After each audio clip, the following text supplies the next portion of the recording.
Você curtindo e compartilhando esse canal estará divulgando o Evangelho. Qual é a grande obra de Deus em sua vida?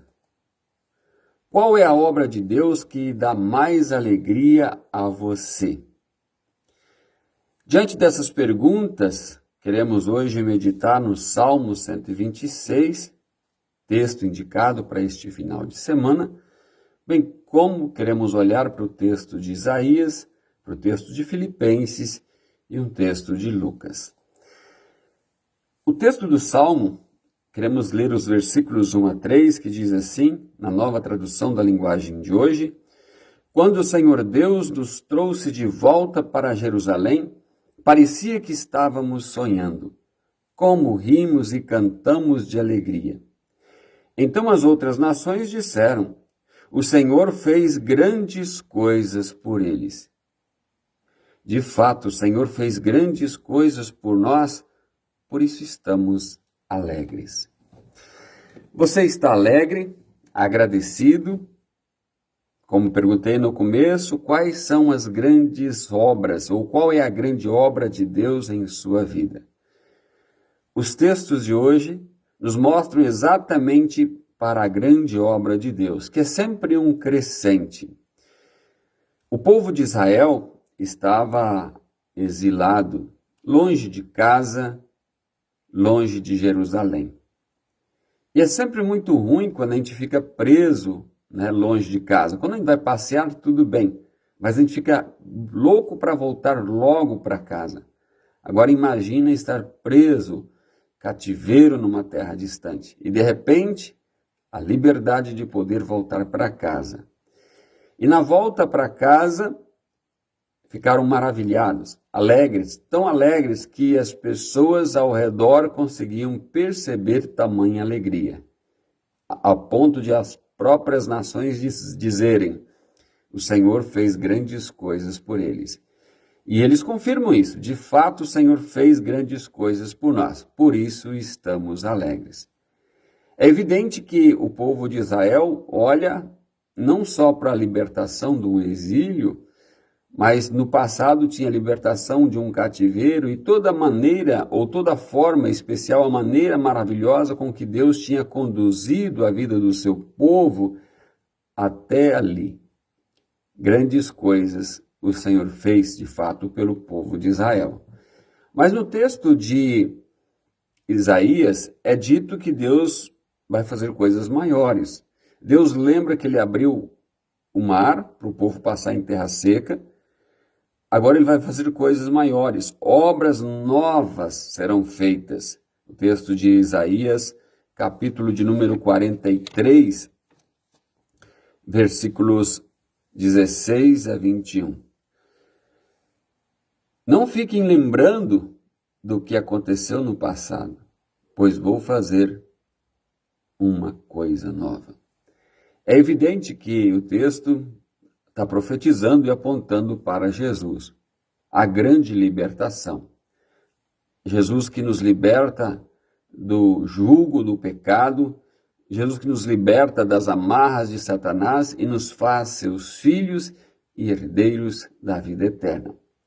O texto de Filipenses, o apóstolo Paulo estava preso ao cerimonialismo judaico, estava preso às leis. E assim, por cumprir aqueles ritos e todas as leis exigidas, ele se destacava na observância, de maneira que, segundo os próprios escritos, é inculpável. Não podia ser apontado, tamanha era a dedicação. Porém, o apóstolo Paulo coloca confiança nisso, na sua forma de viver, porque achava que assim agradaria a Deus. E nisso até perseguiu cristãos, de tão fanático ele era na sua decisão. E aí vem Jesus e transforma o apóstolo Paulo e mostra que não é por obras, é graça de Deus. E quando o apóstolo Paulo olha para o seu passado, ele considera tudo como um lixo, como um refúgio, como algo sem valor perto de Cristo. Jesus, sem dúvida nenhuma, é a grande obra de Deus na nossa vida. Sem a ação de Jesus, todos nós estaríamos perdidos. Não haveria salvação para ninguém. E é somente nele que há esta salvação. No texto do Evangelho, Jesus conta a parábola dos lavradores maus. Resumindo, os lavradores representam os mensageiros que foram enviados para ver o resultado da vida do povo de Israel. Porém, à medida que chegava um, era açoitado, perseguido, expulso, quando o patrão mandou seu próprio filho matar. Na verdade, Jesus estava se referindo aos profetas, antes dele, e a ele próprio, que acabou sendo morto. Porém, sempre algo novo. Se lá no passado Deus tinha falado por meio dos profetas, naquele tempo Deus estava falando por meio de seu próprio Filho, Jesus Cristo. E Jesus aponta para um lar e mostra que aonde ele está, ele deseja que nós também estejamos. Por isso ele deu a sua vida por nós, para que mediante o seu sacrifício nós pudéssemos ter acesso à vida eterna. Mas será que a vida eterna é algo que a gente anseia tanto assim?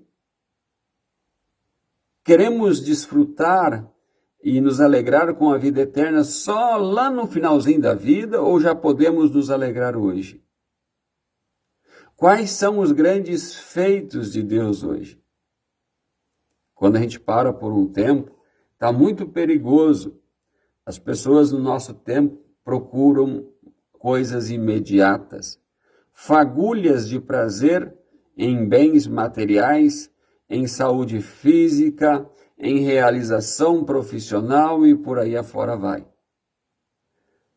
Já não é mais colocado satisfação e alegria em estar com Deus.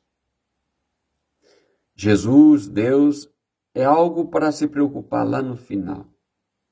E quando é que vai ser o nosso final? Pode ser hoje. E o que Deus espera de nós? Que nós também estejamos alegres. E por que alegres? Reconhecendo as bênçãos de Deus. Hoje, por exemplo, ao me ouvires, é sinal que Deus lhe deu um dia de vida, como também me deu mais um dia de vida hoje. Então, que Deus seja sempre louvado pelos seus grandes feitos. A nossa vida é um grande feito. O nosso sustento é um grande feito. Mas a nossa redenção é o maior de todos os feitos. E você sabia que muita gente não sabe desse feito de Deus? E quem tem a função de contar? Nós, eu e você que conhecemos os grandes feitos de Deus.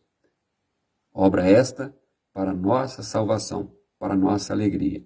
Aqui, enquanto estamos aqui na sequência do Salmo, diz ou fala do semear com choro e colher com alegria.